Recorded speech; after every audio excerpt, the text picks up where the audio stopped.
సరే చూడండి. Okay sir.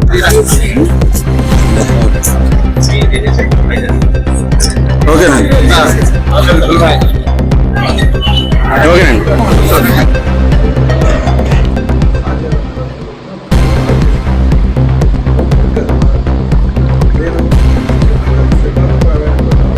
అందరికీ నమస్కారం అండి. ఈరోజు పేదల సేవలు అని ప్రతి నెల 1వ తారీఖున మనం పెన్షన్ డిస్ట్రిబ్యూషన్ కార్యక్రమం చేయడం జరుగుతుంది. మరి అందులో భాగంగా ఈరోజు 73వ వార్డులో ఆ నాయకులందరూ అలాగే సిబ్బందితో, సచివాలయం సిబ్బందితో, ఏపీడీ గారితో అందరితో కలిసి ఈరోజు ఇక్కడ పెన్షన్ డిస్ట్రిబ్యూషన్ కార్యక్రమం రావడం జరిగింది. ఈరోజు గాజువాకలోనే గాజువాక నియోజకవర్గంలో సుమారు 22,000 మందికి ఈ పెన్షన్లు ఇస్తున్నాం.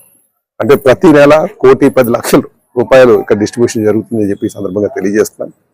అలాగే రాష్ట్ర వ్యాప్తంగా సుమారు 2,800 కోట్ల రూపాయలు దీనికి కేటాయించడం జరిగిందండి. దీంతో పాటు మిగతా అదనంగా అయ్యే ఖర్చులు కూడా చూసుకుంటే అది 3,300 కోట్ల దాకా కూడా ఖర్చు అవుతుందని చెప్పి ఈ సందర్భంగా తెలియజేస్తున్నాను. గత ప్రభుత్వం అయితే కేవలం 1,300 కోట్లు ఖర్చు చేసేది.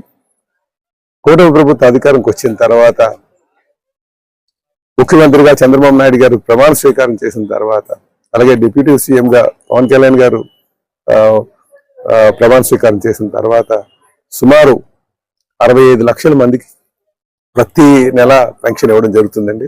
దీంట్లో యావరేజ్ గా 2,800 కోట్ల రూపాయలు ప్రతి నెల ఖర్చు కూడా చేయడం జరుగుతుందని చెప్పి తెలియజేస్తున్నాం. గడిచిన 20 నెలలుగా సుమారు 51 లక్షల కోట్ల రూపాయలు ఖర్చు చేయడం జరిగిందండి. ఈ సందర్భంగా తెలియజేస్తున్నాం.